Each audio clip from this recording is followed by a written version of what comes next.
Okay, let's get started. So today we will talk about POSIX file input output. So in Linux or any Unix-like systems like your Mac, we have this famous saying, everything is a file until isn't. Basically, almost everything a user-land program can interact with can be abstract as a file, which means you can use the interface you are familiar with that you have been using on files to interact with everything. Those interfaces include open, read, write, close. So those are system calls provided by the OS. And those are the interface you use to read a file in a hard disk, in a flash. However, you can use that to read and write to many other things, which are not necessarily really a file on a hard disk, because we abstract a lot of things as a file. For example, you can abstract a socket is a file. So socket is actually a way for your computer to communicate with a remote computer using TCP/IP or other network protocols. However, that can be abstracted as a file. So you still use the open read interface to do that. So actually, I originally planned to deliver this class online last Tuesday, but I was traveling, and I also realized that we are actually doing well on schedule. So that's why I decided to hold it, and let's do this in person instead. Um, so with this file abstraction, you can get a handle. It's a file descriptor, an ID to describe any file. And this design make any Unix-like systems like Linux very elegant and also flexible. This is a very important abstraction Linux or Unix use, abstract away many different things here. So we have been talking about two abstractions or virtualizations in this class. One is process. And in the last 2 weeks, we spent a lot of time talking about how the OS does process and context switch. And a process virtualizes the CPU. So every process believes that it has the full use of the CPU, but actually the OS abstracts that away. Only one process, only one instruction is executed at one time if we only have a single core CPU. Then a second abstraction or virtualization is address space. With the help of the hardware, including CPU, memory management unit, we virtualize memory. So every process, they believe that they have their own address space. This is something we will talk about starting from this Thursday. That's a very, very important part of operating system. So today, we will talk about another abstraction, which is the file system. But today, we're mainly talking about the abstraction layer. 2 weeks later, we will talk about the implementation of file systems itself. So this file interface abstract away persistent storage, like a disk, like a flash storage. However, it also abstracts away, like I said, everything else can be abstract as a file on the system. So for persistent storage, obviously, they will keep the data intact when power is lost. So that is abstract away as a file. But there are other files, this can stay in the memory. So when power is lost, they are gone. For file systems, there are two major interfaces of abstraction. Well, one is called a file, another one is called directories. So you are actually very familiar with those. So directory is just a special type of file. So we can consider any file, no matter it is backed up with an actual file on the storage, or it's just something in memory, something in the kernel, as a linear array of bytes that you can, or any application, user and application can read or write. Okay, you do not necessarily can move your cursor in this file. If it's backed up by a real file on the hard disk, you can move the cursor to different places, then you can read from the middle of the file. But if this abstracting a network device, some network package, obviously you cannot move because the data is not there yet, right?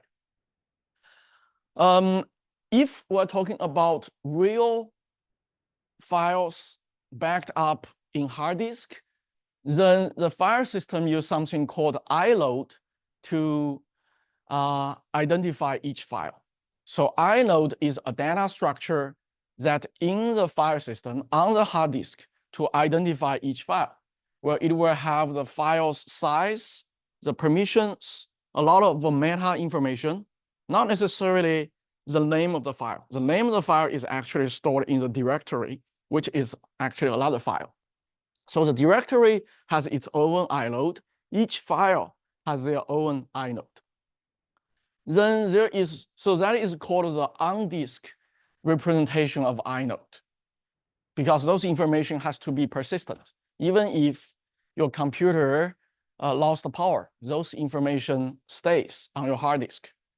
But when you are actually reading a file or reading other files, file abstractions, then the kernel may have another in-memory inode representation of that actual file. So that has a little bit more information there. Directory, they are just a special type of file. They consist a list of file names in that directory. And it also contains other directories. So root directory is identified by just a forward slash.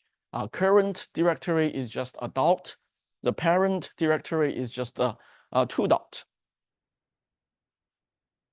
So we have many application level commands to analyze the files in our computer, our file system. So if you want to know what kind of a real hard disk or persistent storage, not necessarily hard disk you have on your computer, you can just do there is a tool called the DF, disk free. The -H means human readable. Using this tool, you can see all the active mounted disks on your system and their sizes. Some of the file systems are not backed up by real disk, like this one, the /proc. This is on Linux, this is called a virtual file system. There are actually multiple virtual file systems on modern Linux. Proc is one of them. If you want to say, get the proc information, how do you get proc information? You need to get that from the kernel. Kernel knows all the processes information, right? But if you want to get those information, one way to do that is you make a system call into the kernel, get those information. Another way is you just read those information from this virtual file system, the kernel exposed to you. But of course, by doing this, you are still making some system calls. There are multiple of those virtual file systems. Proc is one of them, means process. There is also another /sys. Some systems can also have a /run. In x86, we do not really have those. Okay, the code we are reading x86, we don't have those. Then you can also use ls to say what files you have. For example, on my computer, we can do a disk free H, and you can find I have all kinds of file systems already mounted on my system. So some of them have a mounting point starting with /something, right? This one started with /dev, means device, the loop something. That ones have a dev non-volatile memory, right? So those are actually backed up by real hard disk or real device, not necessarily hard disk, could be other device. Then there are others like this tempfs. It doesn't start with a slash, okay? So it doesn't really mount it with a hard disk. It's a virtual file system. There are a lot of virtual file systems running on my computer right now. There is uDevice, uDev, a temp file system. Then maybe there are others. Let me see if there are others.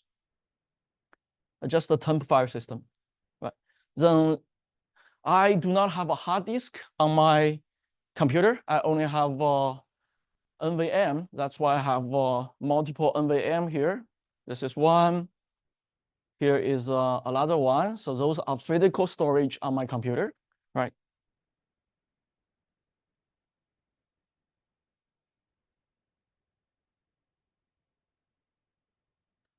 Then if you do a ls, you can see all the files and the directories in your root directory. So this is what I got from my computer. So some of them are directories, so start with D. Some of them are just a symbol, start with L, means a symbol, a link.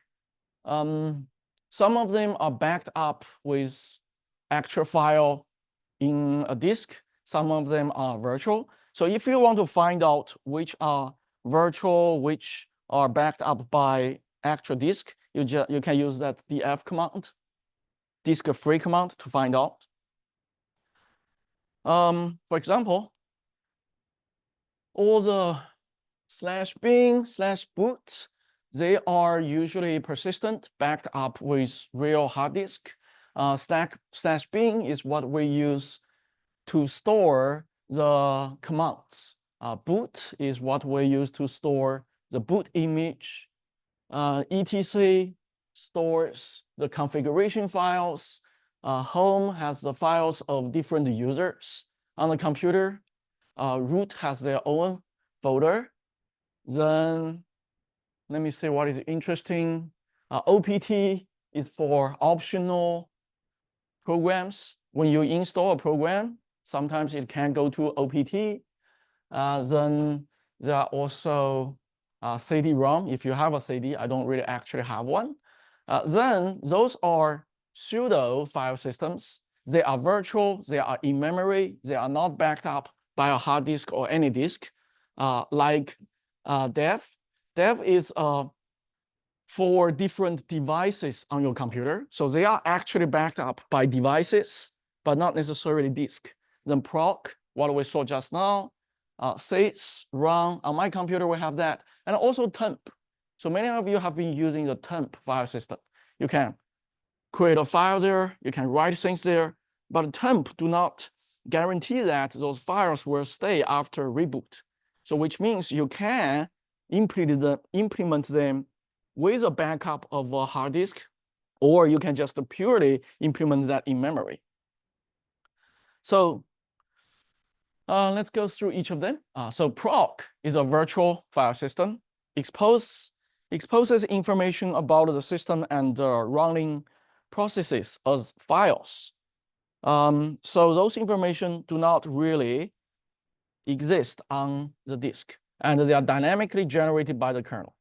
For example, if we do a ls on our proc system, you can see there are so many running processes. So those are the PID, the process ID of each process. Then there are some general information, overall information of the system. So we can do a cat CPU info. Then we can get all this information of my CPU, and I have 8 cores on my computer. So we'll get each core's information. So why we can do this, right? So the program we're using here is cat. We use it to read files. So if you implement this cat application, how do you implement that? You open a file, you read it, then you output it to the standard output. In this case, the input is the file name, the output is my terminal, right? But what I'm reading is not actually a file in the hard disk. It's something the kernel exposes us, but it uses the same interface as you want to open an actual file, right? So in the kernel will decide the file you are opening is actually a file on the hard disk or it's something in memory. It's a pseudo file system. The kernel will decide. So this is similar to the concept, or it is a concept of object-oriented programming. So some of you, I think, are taking object-oriented programming at the same time, right? So here we have many different objects, even though in the Linux kernel or OS kernel, we don't call them object, but you can see that they are similar. So for different object, we associate different methods with it. Even though the interface is the same, the interface is open, is read, is write, is close. The interface is the same, but the actual implementation of those interfaces, they are different. If this is an actual file, then we will open that. When we read that, we need to go to the hard disk. We need to talk to the hard disk and load the content of the file. If it's just something the kernel exposed to us, then we may only just copy some data from the kernel, which is in memory. The actual implementation is different. So you don't really need to use object-oriented programming languages like C++ or Java to implement object-oriented programming. The Linux kernel uses the concept a lot. If you want to say the status of a particular process, you can just do a cat of that process ID. So let's try. Let's see what we can do here. So if we do a ls proc, we can see so many processes running. We just pick a random one. Then we do a ls again, proc this. Then we can see there are so many things we can check about this particular process. The process ID is 3533. We can check its command line arguments. There is even a link to its original executable file. We can say all kinds of statistic information. Let's say if we can do stat. So we can get the stack information. I don't remember what is each row, but it's probably number of interrupt, how much time it has been executing, those kind of information. We can also do, let's say if we can do command line. Yeah, we can do command line as well. So this is a program we're actually running. This is a command line. This is a daemon program we're running. And then let's see if we can do syscalls. Permission deny, we need a root privilege for this one. And also, let's say if we can do memory. I remember we can do memory. Oh, also, so those need a root privilege. But you can see that the proc file system exposes a lot of information for, oh, this one works? No, we probably, the proc file system, pseudo file system, exposes information of each process running on the program.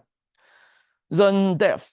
So this one stands for device. So this is also a special directory that contains all the device files, a device node. So they are not real files on disk. They are also interfaces to hardware devices and managed by the kernel. Okay. So different hardware devices, now you can also use the same interface like read, write, open to interact with. So here we see all kinds of devices here. Let's take a look. There are so many devices. You see a lot of TTY here. So TTY historically is a terminal. And there is also PTS, TTY, where's PTS? Oh, here.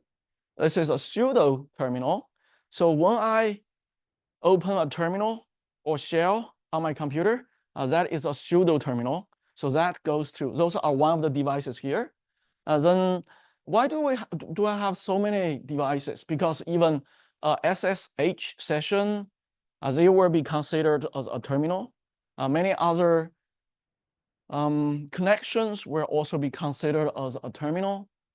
Then we have other devices, CPU, DRAM, also, let me see if we can find the hard disk here.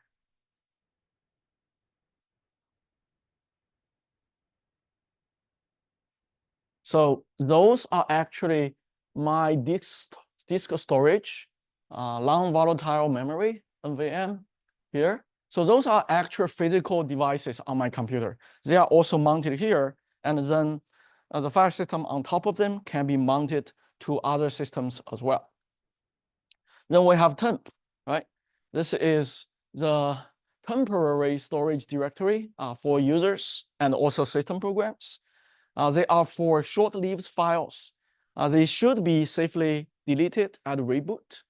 Because of this is the promise from the OS, which means you can implement this in memory. You can also implement this on a hard disk. So on my particular computer, let's say how it is implemented. So on my particular setup configuration right now, this temp file system is actually backed up by physical memory, okay? By physical storage. It's not only in DRAM, okay? But on your computer, it may be just on DRAM, or you can configure it just for using DRAM.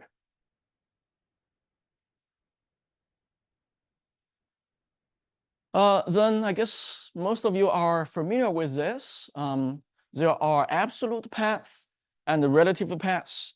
And using those paths, we unify the interface of all kinds of files, including real files and devices.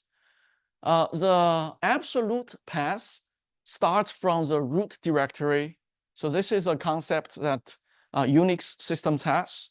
Mac also use this. But if you use Windows, they have a different concept. They have drive C, drive D, different partitions. So they do not start with a root, right?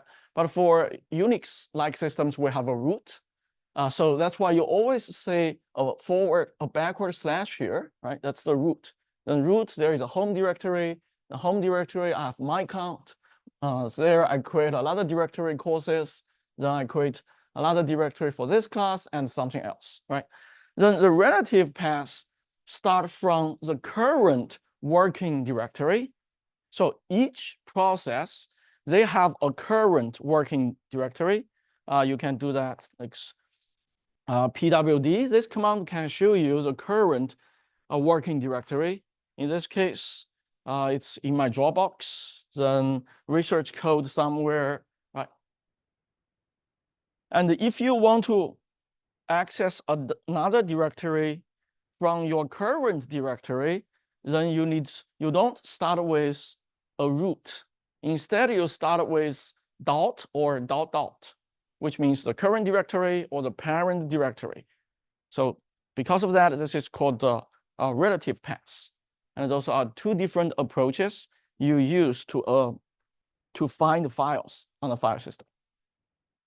Then we have the open file system core, which we are kind of familiar with. So today we're going to look at the implementation of those in the x86 operating system. So before that, let me remind you how it works. So this system call, also, of course, there is a C library wrapper of this. When you program, you are calling the C library wrapper. What the wrapper actually does is to make the system call use the sysenter syscall instruction or int80 instruction on Linux. This system call will open an existing file or create a new file. If that file doesn't exist in the file system, it can create a file. If it already exists, it will open that. The parameter for that, we can give up to 3 parameters to that system call using 3 registers, RDI, RSI, the RDX. The first parameter is the file name, okay? The file name can be an absolute file name, can be a relative file name. If it's a relative file name, the OS will also find out the current path and compute the absolute file name or path name. So this is obviously a pointer. This is an address. Okay. So when you call this system call, you are calling from application, usernet. So this address is actually a userland address. But when the OS handles the system call, it enters the kernel mode, which means the kernel needs to copy whatever is this at this address, this string, from the usernet memory to the kernel memory. Okay. Then we also have flags and also mode. So those are just integers. They fit in the 8 bytes register here.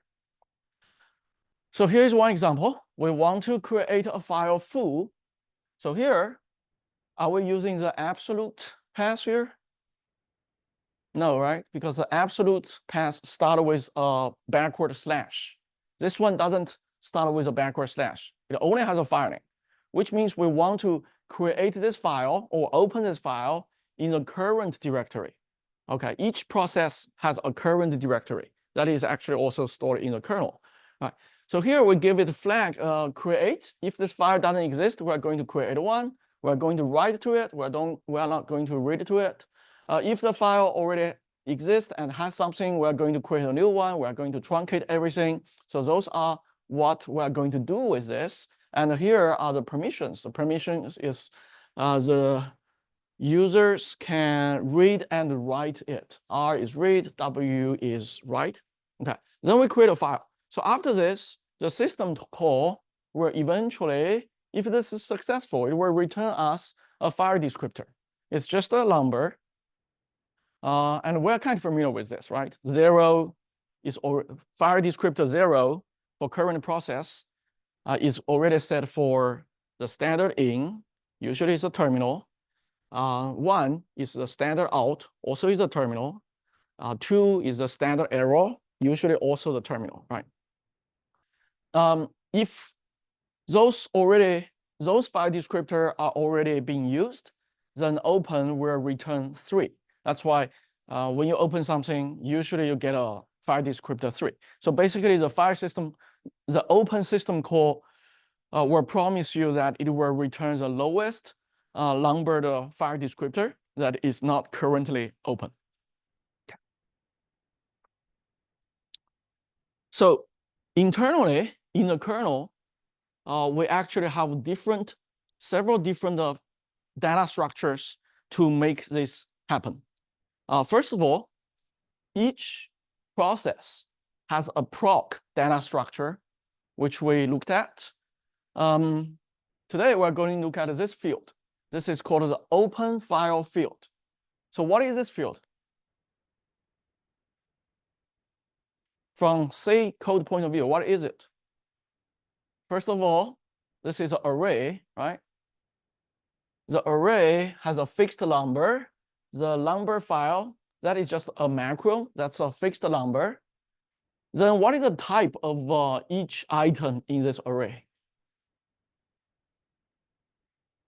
Yes, they're pointer to a file, and the file is a structure. So the pointer for 32-bit version is only 4 bytes, 64-bit version 8 bytes. So here we actually only have the pointers to the file, okay? Not the actual file data structure, only a pointer. The reason x86 is doing this is x86 has a global file table to maintain all open files. That is a global one for all the processes. And that structure looks like this. So this syntax is a little bit special. We actually haven't seen this syntax before. Okay, this is struct. So first of all, is this a definition of a structure type, or is this a definition of a global variable f table? Is f table a type, or it's a global variable?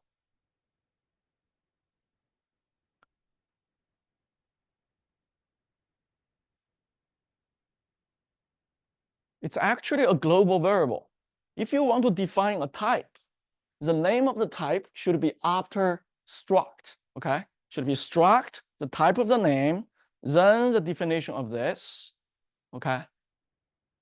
So here, what interesting is we are defining a global variable called ftable. And the type of ftable looks like this, whatever before this, the structure. However, the structure itself, we didn't give it a name. So this is legal in C. So this is an anonymous structure, which doesn't have a name, which means we're only going to create one global variable for this structure. We're not going to create two. We don't even have a name for this structure. So this structure is also an array, but this is an array of the file struct, different from here. So here we only have a pointer. Here we have the actual file structure. Then for files, like we said, we can have many different files, right? The actual files in hard disk, pipe can be a file, socket can be a file. Of course, in x86, we haven't implemented socket yet, but in Linux, we have all kinds of files. And also devices can be file. So in x86, we have three types. We have iload. Iload are the actual files in a hard disk or any disk. Then there are pipes. You have been implementing that share project, so you have been using pipe. So pipe can be a file. Then there is a long, which means that entry is not used. So x86 doesn't really implement devices or socket as a file, but Linux does that. Then from there, we have a ref. So how many times or how many processes are using this file? This is ref number, it's an integer. Then permissions of this file is readable, it's writable. If it is backed up by a real file, it points to another iload data structure. If it's actually a pipe, it pipes to an actual pipe data structure. What is the offset? We may have a cursor for this file because we may want to read from the middle of this file. So we can set a cursor there. So this is a file structure. Then we have hundreds of those, maybe 200 or 500 of those. This is a global file table. Then each process, they will just have several open file pointers to point to this global file table data structure.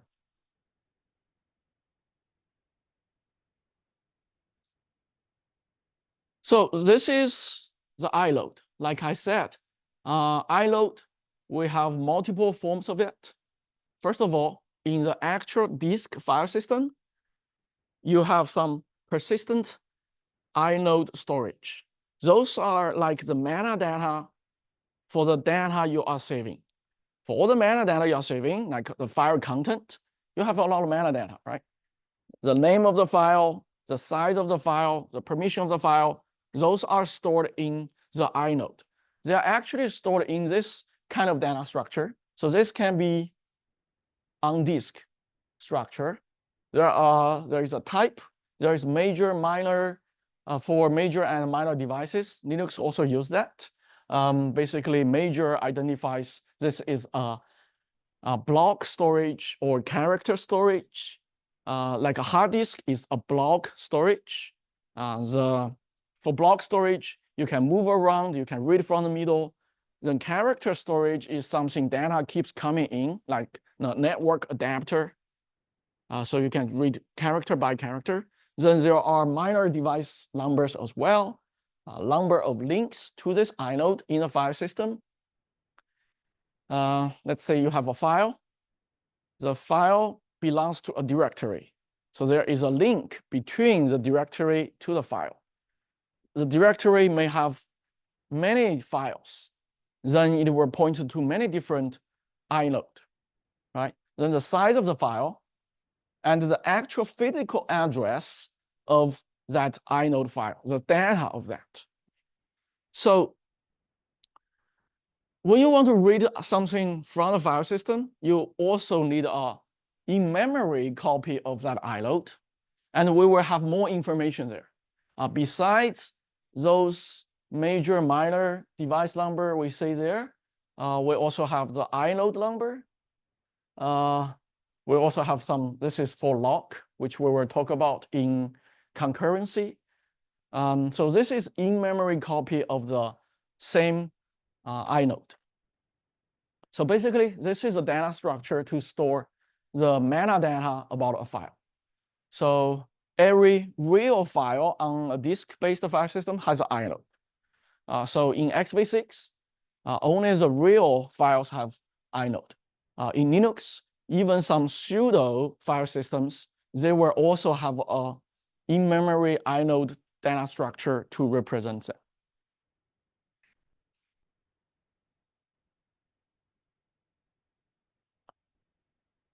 Okay, so let's say animation here, how it works. Let me.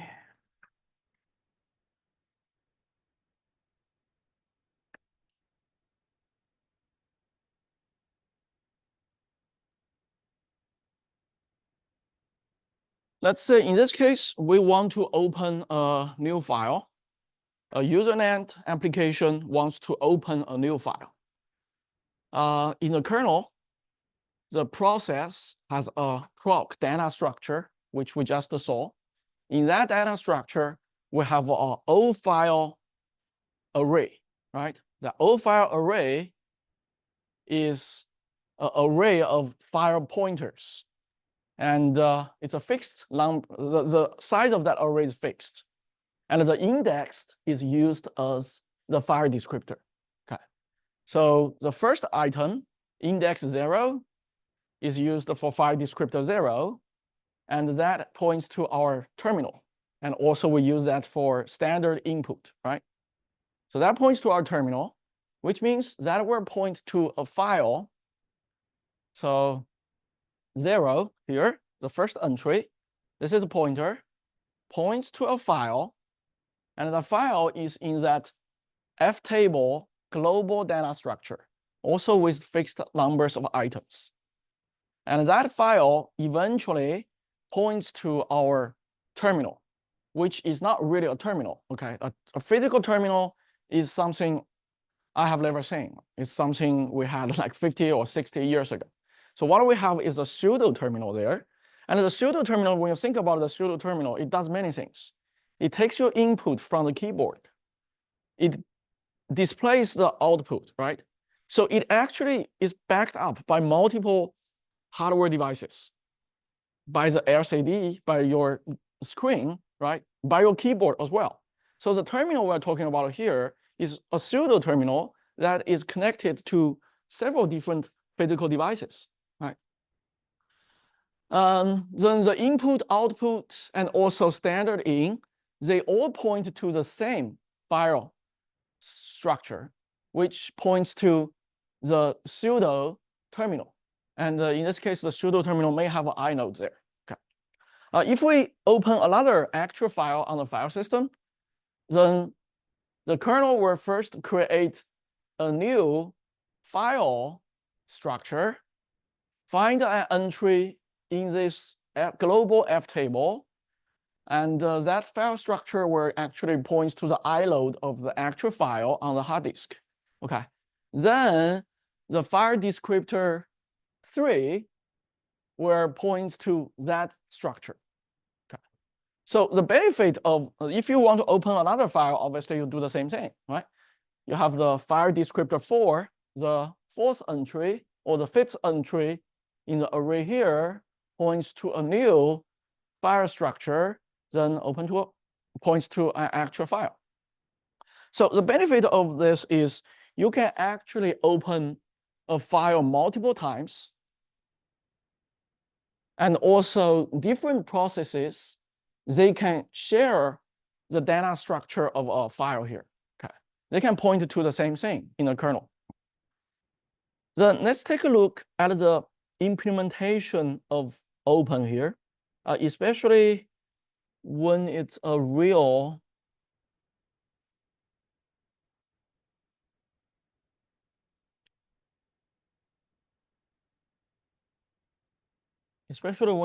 file. So when your program, usernet program, makes, how do I get there? open.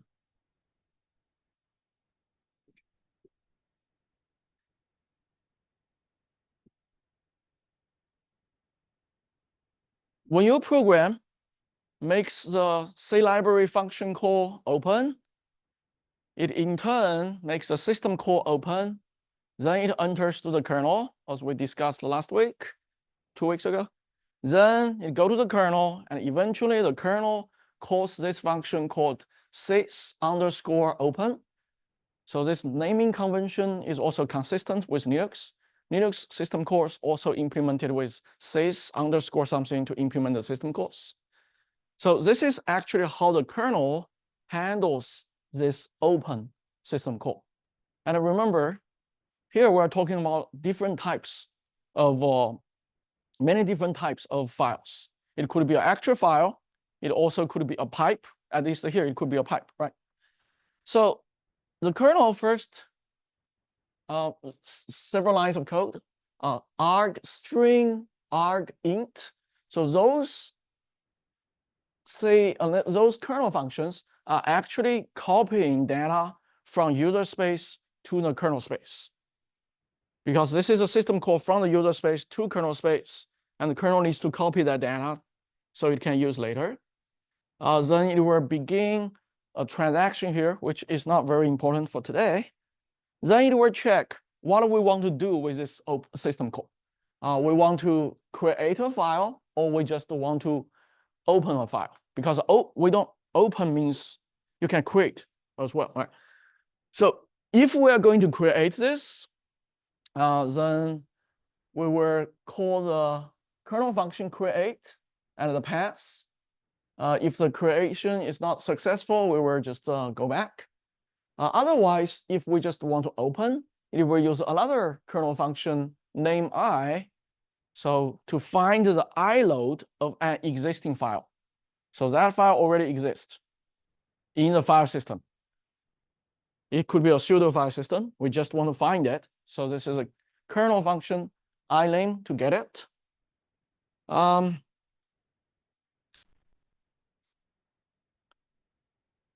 So if that file has not been opened yet, even though the file exists in the file system, but it might not be opened yet.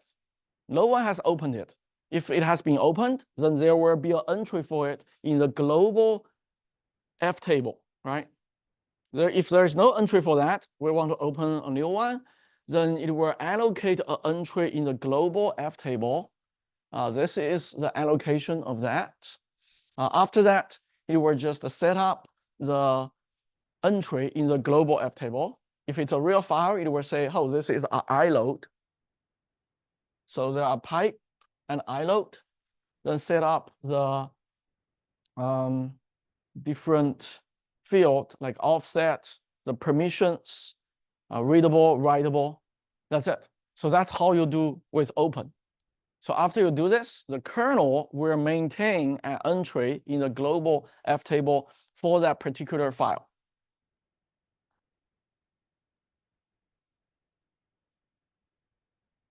So the slides I have here is just describe all the important operations. Several interesting ones is like this. The one, copy data from user space to kernel space. Linux does the same thing. Linux use a function called copy user to kernel to do that. There is also a copy kernel to user function to do that. So obviously this can be very slow because you are going to copy data across the boundary of usernet and kernel. And there are approaches you can bypass the kernel to make the copy much faster, but there will also be some security implication of that. Then this is a create, this is the allocation of that. So the allocation first is to find an unused struct in the global file table.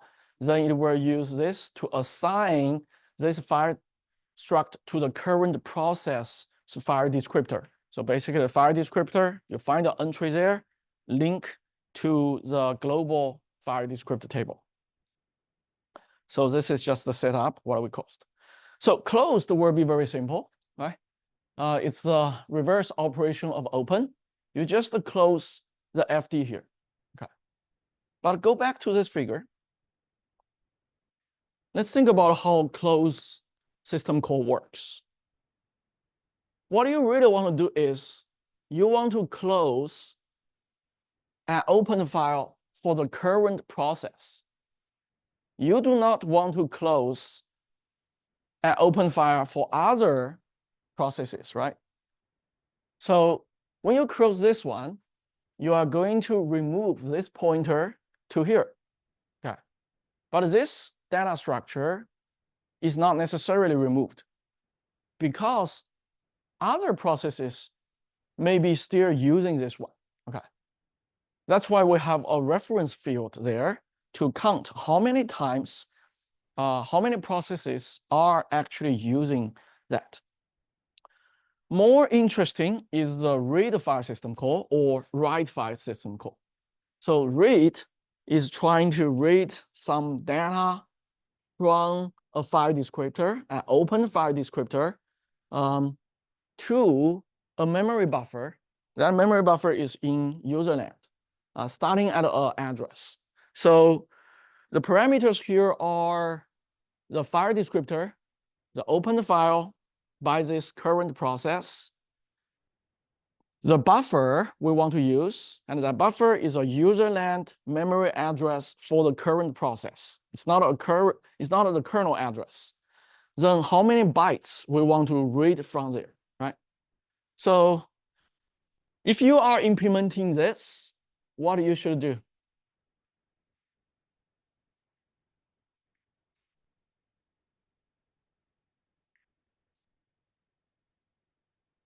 First, you need to check if that file descriptor exists, right? If the file descriptor doesn't exist, you should return. That file descriptor basically is an entry in that O file array of pointers. Then, if it exists, there should be a pointer to the actual file structure. There should be a pointer to the actual inode. Then the kernel should go to the disk to actually read the content of the file, then send that data back to the usernet, right? So that's what we're supposed to do. So this is implemented in multiple files.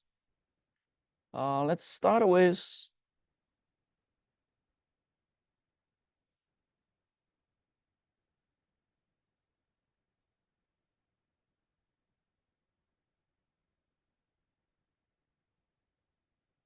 we should start with this one.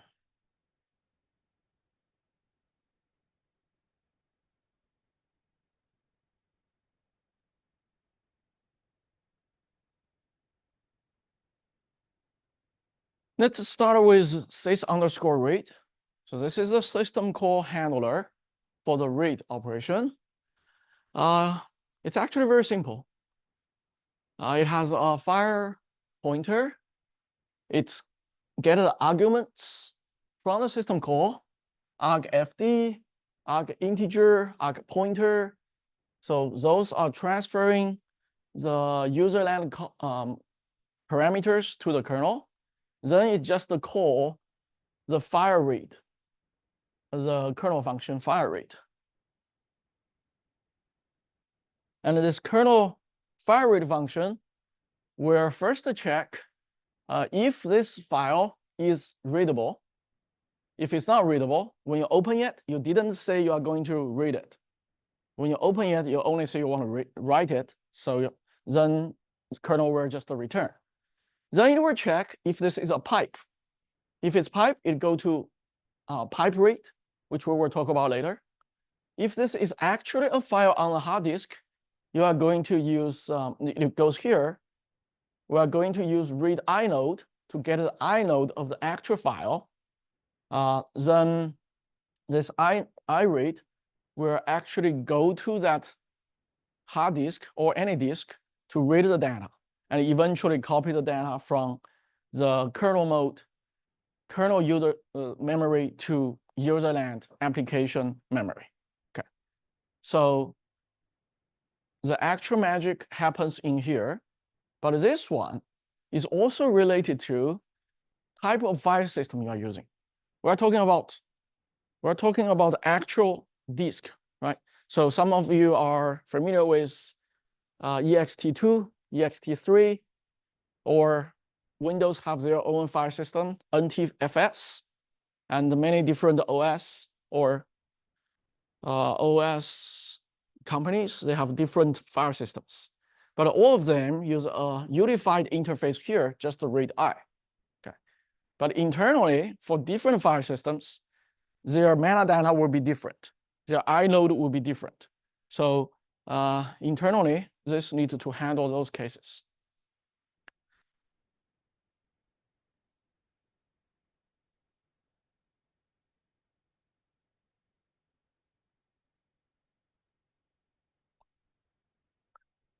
Write is similar. We will skip write, but the implementation is similar. You are going to need the file descriptor, the buffer in the user space, the number of bytes you are going to write.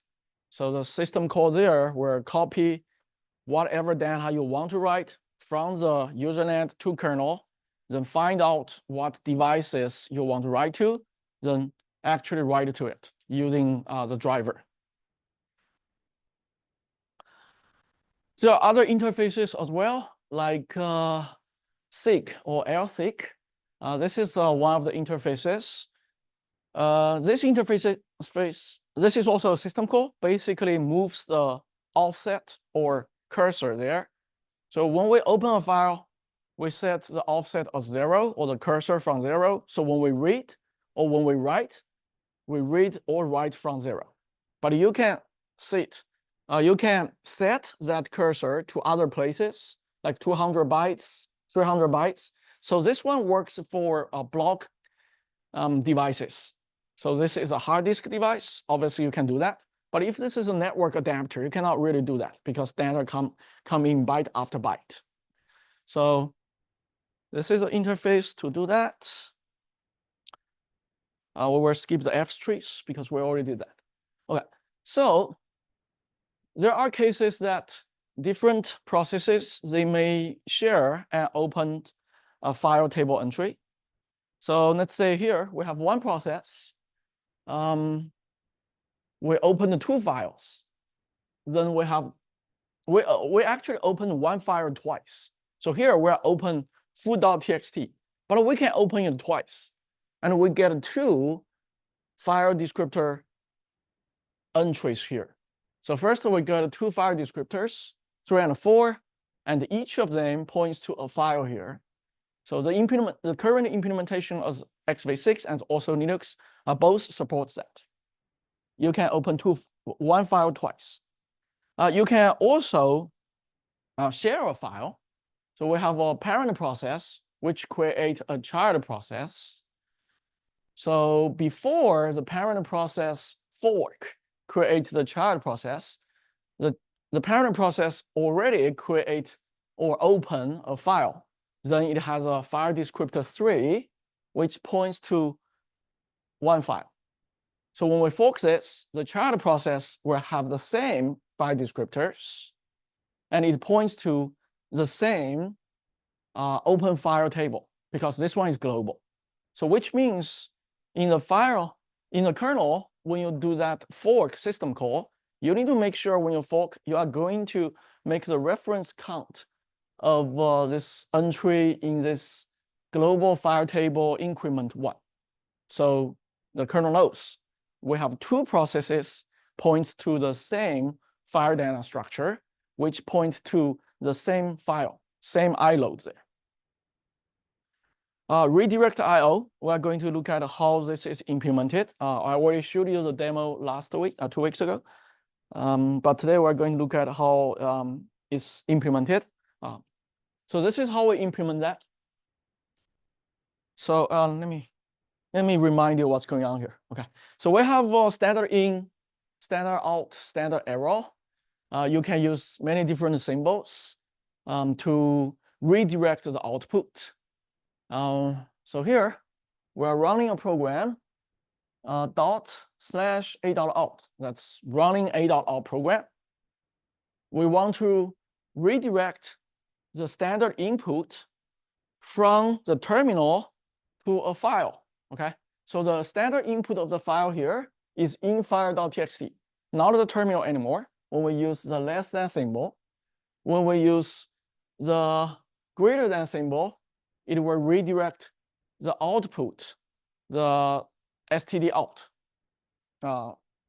to the output file. If we want to redirect everything, then we are going to use the ampersand then greater than symbol here. This is equivalent. Oh, this one actually will only redirect the std in and the std error.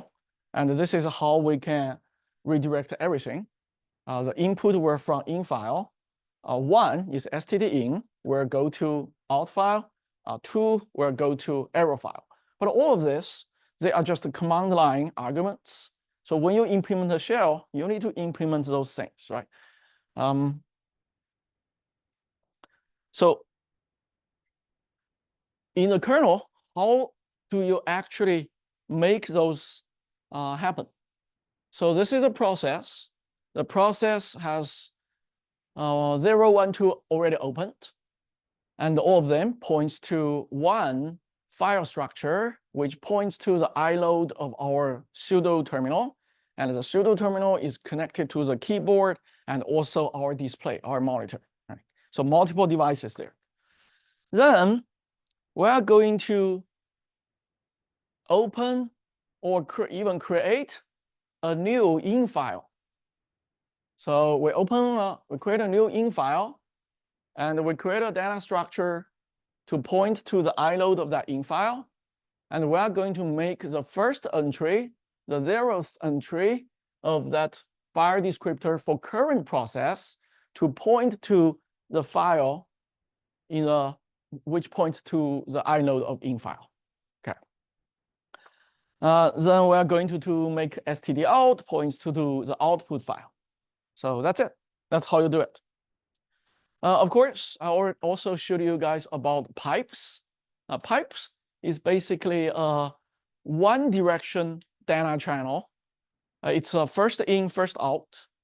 Whatever you give to the pipe, it comes out from the other end. Let's say we use this command. Pipe in the terminal, usually we use a vertical bar to represent that. PS AUX shows all the existing processes on my computer. The output will be in the terminal, right? It will output a lot of things. However, we are redirecting this output to the next program.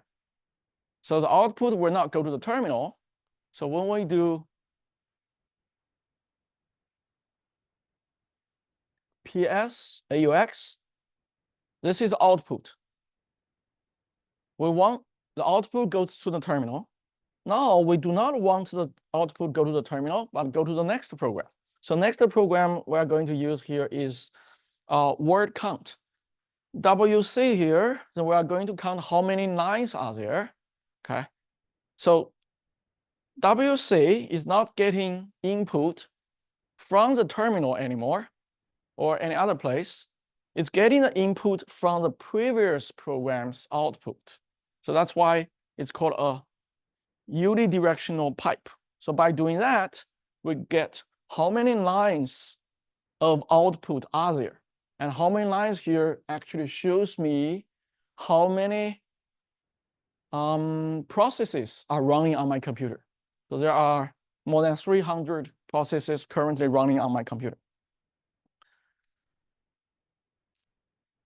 So pipe will connect two programs. So when you implement a shell, you use this vertical bar to, so the users use the vertical bar to indicate that they want to use a pipe. And it's your job to implement this, right?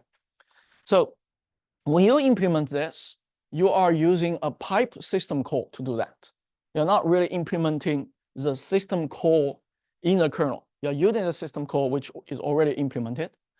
So this system call interface looks like this. the input, and also output. So this is input and also output. So what is the type? It's an array. And it's an array of 2 items, right? And each item is an integer. So the input is actually the address of that array. The array has 2 items. Each item is an integer, okay?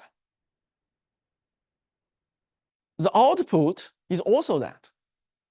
So the pipe system call is going to fill in that array. You are giving the OS the address of the array, and the OS is going to fill the items in that array. The OS will tell you if this operation is successful or not by using the C return value. Okay, int. If the return value is 0 in RAX or EX means this operation is successful. Otherwise, it means it's not successful. But the actual data is filled in here. Okay. So using this system call, we are creating a unidirectional data channel. First in, first out. And that data channel, we use 2 file descriptors to describe it. One file descriptor described the input port for that. Another describes the output port for that. So for the array, the first item or the 0th item is actually the read end. So if you want to read from the pipe, you are going to read from the first file descriptor. It's giving you 2 file descriptor. If you want to write to it, you are going to write it from the second descriptor. Okay, so there are 2 descriptors.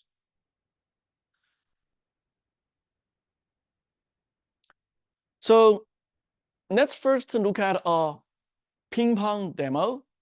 I guess you guys didn't develop a ping pong demo for this. We do not have an exercise for that, right? We don't. Okay. So we're going to look at a ping pong demo. Then there are multiple ways to implement this. We're going to look at one way to implement this. Then later we go back. So we're implementing this at the user land level. Then we go to the kernel level to see how actually it happens, right? So at the user land level, we want to develop a program to do ping pong. This program will first create 2 processes. One is sending a single byte of data to a pipe. Let's say that we have process A, process B. A is going to send some data to a pipe. Then the data goes to process B. When process B receives that data, it will send the data back to process A. Okay. So think about how do you implement this. First of all, pipe is a unidirectional data channel, right? So can you use one pipe to implement this, or you have to use 2 pipes? Okay. You said you have to use 2 pipes. Okay. Actually, you can do both. You can use 1 pipe to do that. I will explain later. Okay. But it's more straightforward to use 2 pipes, right? Let's say we use 2 pipes. We have a parent process. Parent process will create.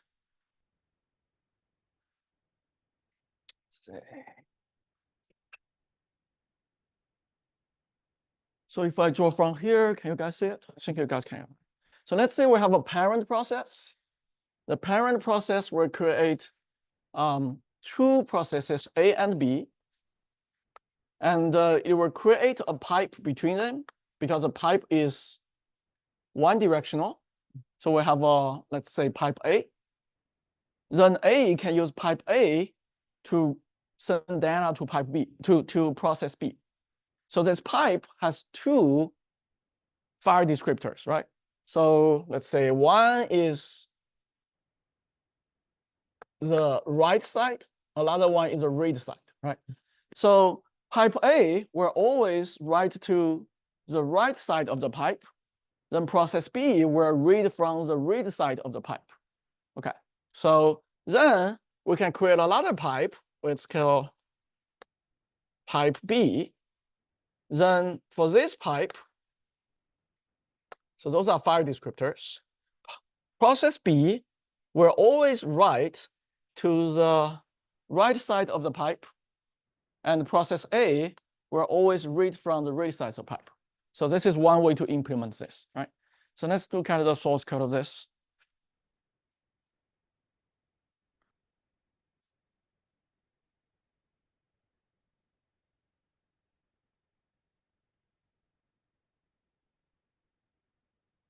This is one way to implement this. We have the parent process. Parent process will first have two local variables to indicate the pipe. Each pipe is indicated by two file descriptors. We have pipe 1, which is two integers, an array of two integers, basically of two file descriptors. Then we have pipe 2. That's it. Then we're going to create two pipes using the pipe system call. Ignore the third part. So focus on the pipe thing. Okay, we're pipe P1, pipe P2. So now we created two pipes in the kernel. And we have, by creating those two pipes, we actually have four newly opened file descriptors, right? So originally we have 0, 1, and 2. After doing that, we have 3, 4 opened for pipe 1. We have 5, 6 opened for pipe 2. 3 is the reading side of pipe 1. 4 is the, no, not 3. Oh, yeah, that's right. 4 is the writing side of pipe 1. 5 is the reading side of pipe 2. 6 is the writing side of pipe 2, right? So after that, we're going to fork.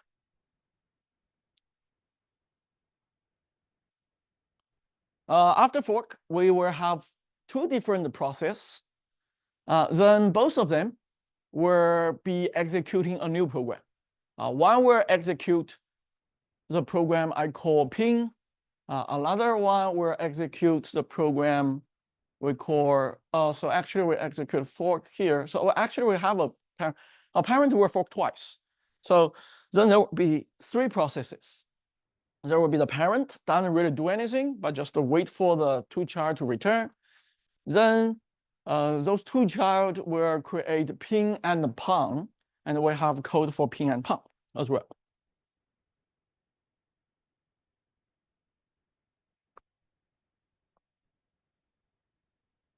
So this is a program for ping. Ping is the one that initiates the data sending. Okay. So ping is created by the parent. So it inherits the file descriptor of the parent, right? So ping is trying to send the data to pong. So which file descriptor should ping write to? So we have, this is a file descriptor. We have 0, 1, 2. Actually, we also have 3, 4, 5, 6. So this is std in, we didn't touch. Std out, we didn't touch. Okay. So 3 and 4, 5, 6 are what we created. So those two belongs to pipe 1. Those two belongs to pipe 2. Okay. So for pipe 1, 3 is the reading end. 4 is the writing. The same thing for pipe 2. Okay. So for ping, which file descriptor we should write to in this case?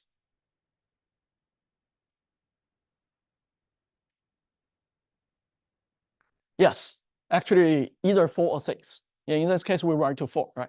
So that's why here you say ping is writing to file descriptor 4 because we open it. We just send out 1 byte. Then it says ping writing I to file descriptor 4. Then it will try to read from the other pipe. It is writing to pipe 1, and it's trying to read from pipe 2.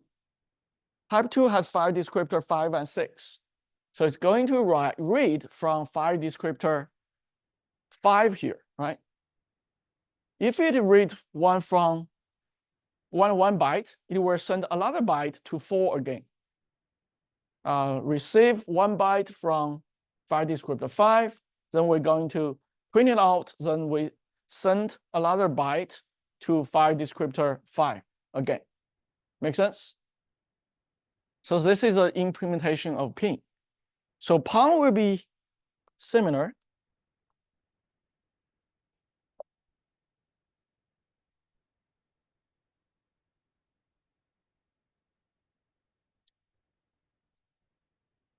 Pong is not going to initiate the transmission. So it will wait for the input.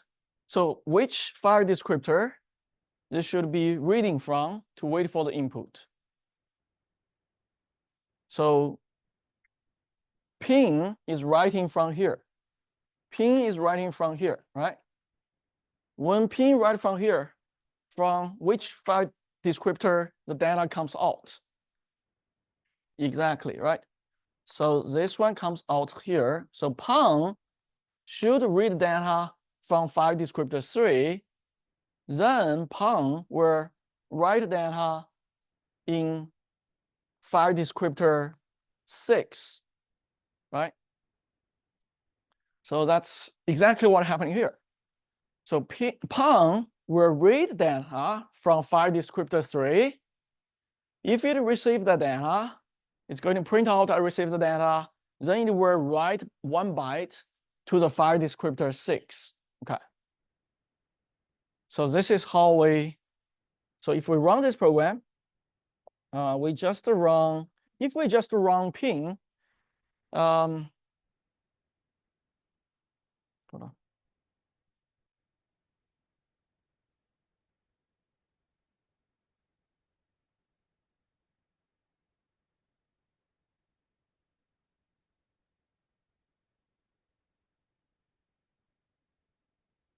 I just get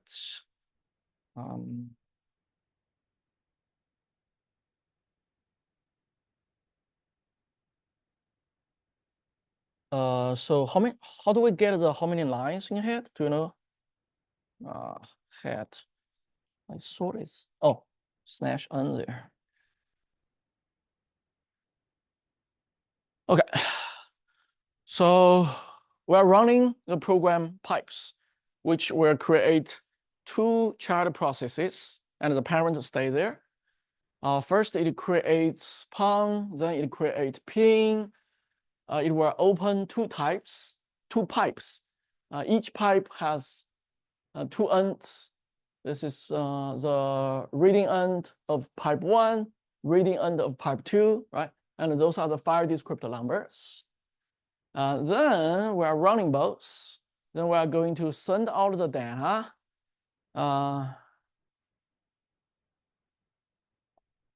So we are receiving I, we are writing. I think there may be a typo in my code. So I'm always showing pong, not ping. Oh, no, not really. So there may be a minor bug somewhere to showing the data. But you can see then we are receiving data and writing data, right? So that's one way to implement ping pong. So back to what you said there. Can we implement this with 1 pipe?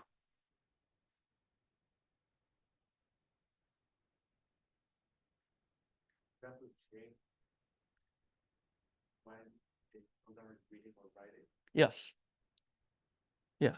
So technically, you can implement this with 1 pipe, right? It's just when process A is writing to the pipe, process B should be reading from that pipe. Then process B should be writing to that pipe, then process A should read that, right? So it's possible to implement this. So, so this is an animation for that. We have the parent process. Then we just create one pipe. Then we have file descriptor 3 and 4. 3 for read, 4 for write. Then they will be pointed to two different file structures, but eventually they point to the same I-load of the same pipe. Okay, two ends of the pipe. Then we have the child process forked from this.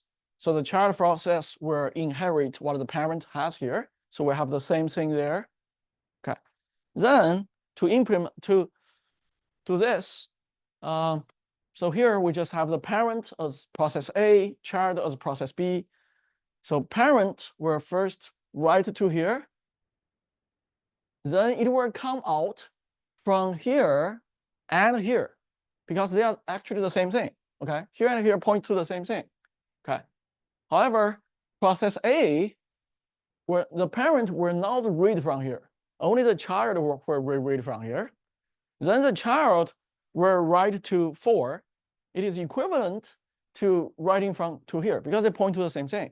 However, the child will not read from there and let the parent to read. So that's how we implement this using just one pipe. Okay. So by implementing that, you need to think about how to synchronize those two programs. So how is this actually implemented in the kernel? Because so far, we're only using the system calls. We're using, how many system calls we have been using to implement this from userland level? What is the first system call?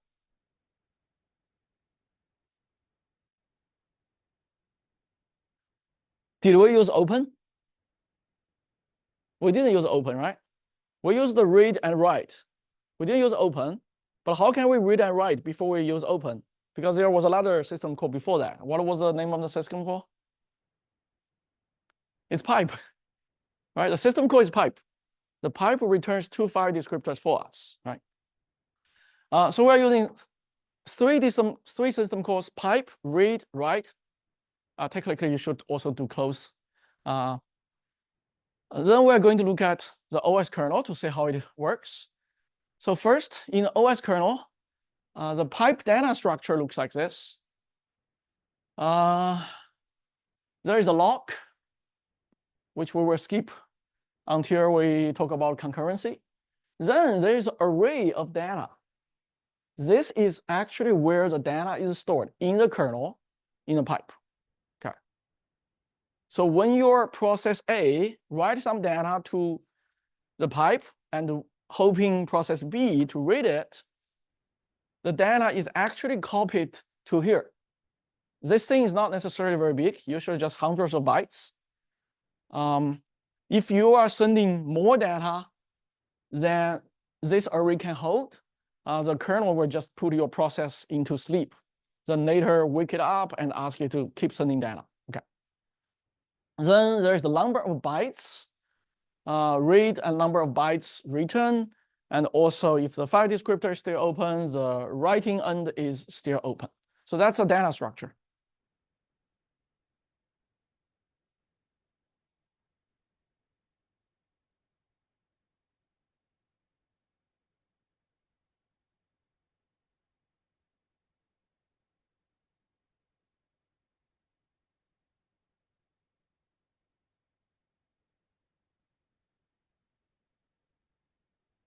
We should look for sys pipe.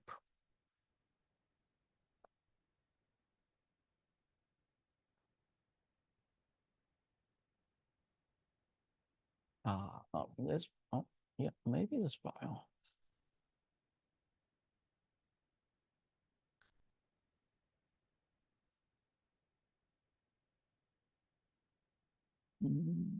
So which one is the implementation? Maybe this one? Sys pipe.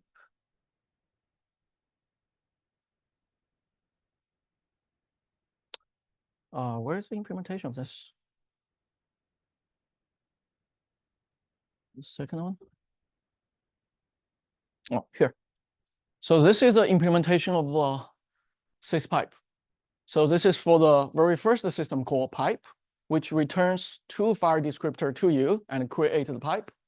It will copy the data from user space. It will allocate a pipe, which means allocate the pipe data structure we just saw there.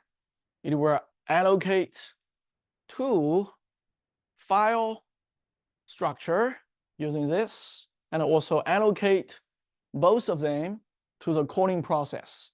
So we're allocating twice. So the file fd allocate is file descriptor allocate. It will actually change the proc data structure's O file array. So there is the reading end and the writing end. That's why we're allocating it twice. And then we are going to, that's it. After that, we just return. So we created a pipe. So when you are writing to this, you are not really, then the writing interface is universal. You can do this on any file, including a pipe, right? So that's why we should look at the syswrite. Maybe it's in this file. Okay. It actually calls file right here. So when you do that write to this pipe, you call the kernel calls syswrite. Syswrite calls file write. Then in file write, we need to decide if we are writing to some actual file in the disk, or we are writing to an in-memory data structure. In this case, is a pipe, because pipe is not backed up by any file in the disk. So that's why we check here what is the type of this, the destination we are writing to. If this is a pipe, we're going to use pipe write. We're going to call pipe write.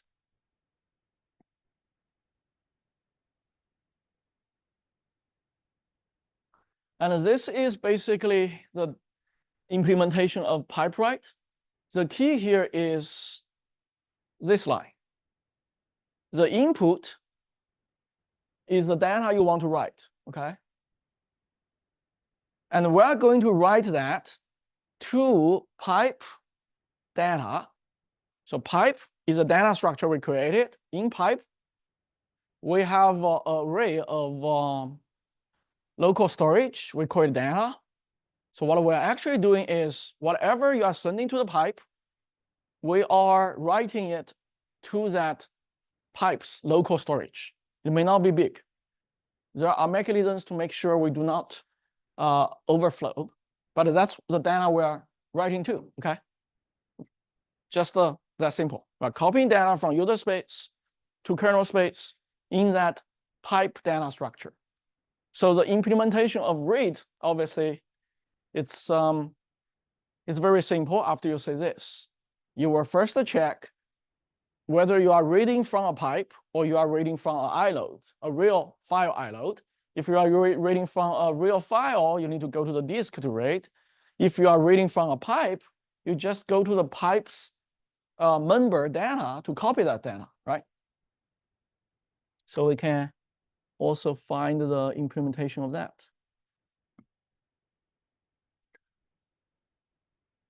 Sys read.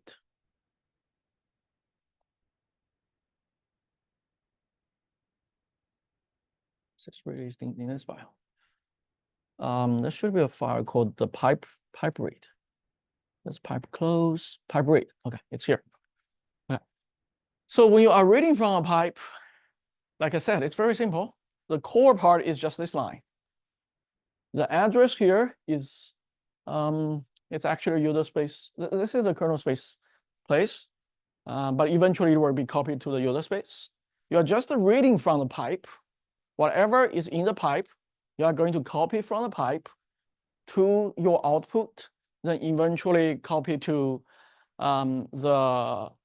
whoever is reading from the reading end of the pipe. So the implementation of this has nothing to do with any disk, right? So that's the full cycle of how pipe works from user end to kernel. It is implemented this way. So when you are implement your shell, you only need to implement the usernet part. And this one shows how the kernel actually do the tricks.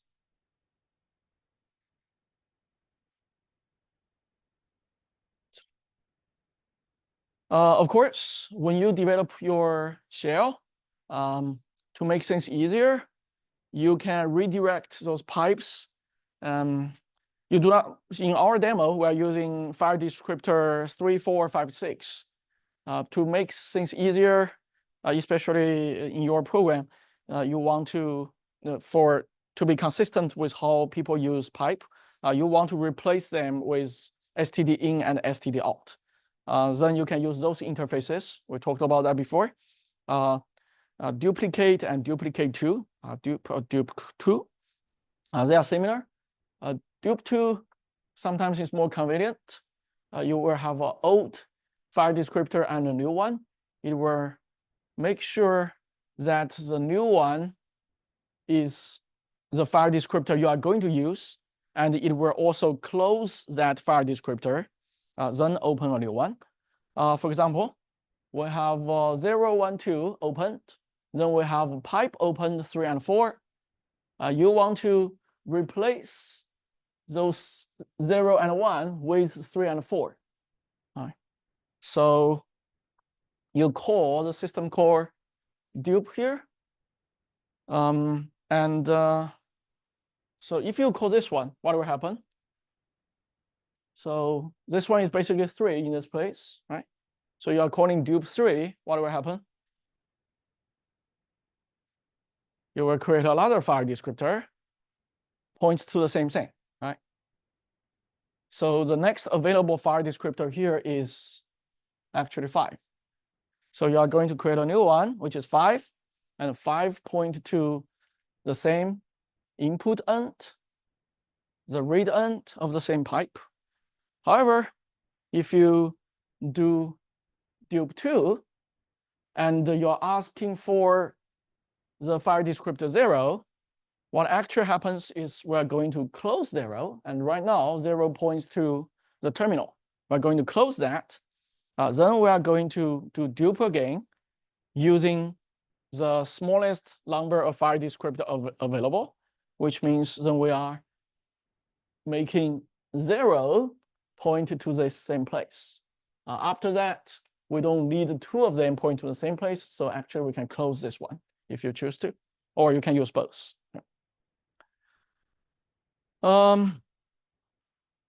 Also, here is another example. We have a parent process. Parent process have created a pipe here. Then we have a child. Child inherit what the parent has. Then the child is making its own std in to point to the read side. Then we have another write process to use std out as its standard output. So this is kind of like how you implement your the pipe in your shell, right? So the writing child is basically the first command, the first process you are going to create. The reading child is the second process you are going to create. You create this one, and this output goes into this one using the same pipe. Okay. There are several other system calls you can use in your project. This file descriptor sync, make sure that the file system actually write data to the disk. Otherwise, the kernel may buffer it, especially when you're using Linux, the kernel may buffer it. I'm not sure if x86 implemented the system call. Then stack where you get the information of files and rename. You have a system for it. You also have a command for it. You can rename a file to another one. You can also create hard links and also symbolic links. I don't think your share need to. Yeah, this is not related to your share anyway. Yeah. So I guess we can skip those. So that's all I have for file input output. Any questions?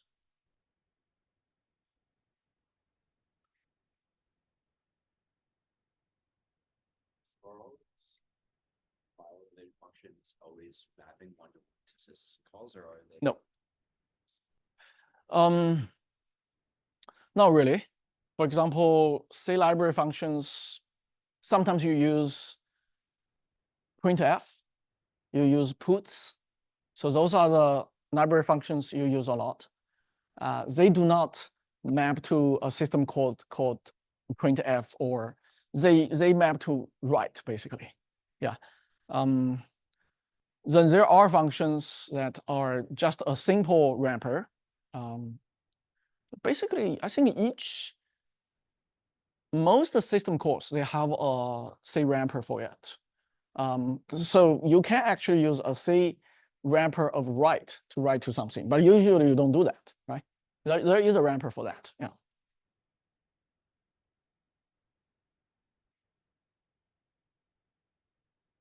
Okay, so some of you may got a message saying that you need to talk to me regarding assignment 2.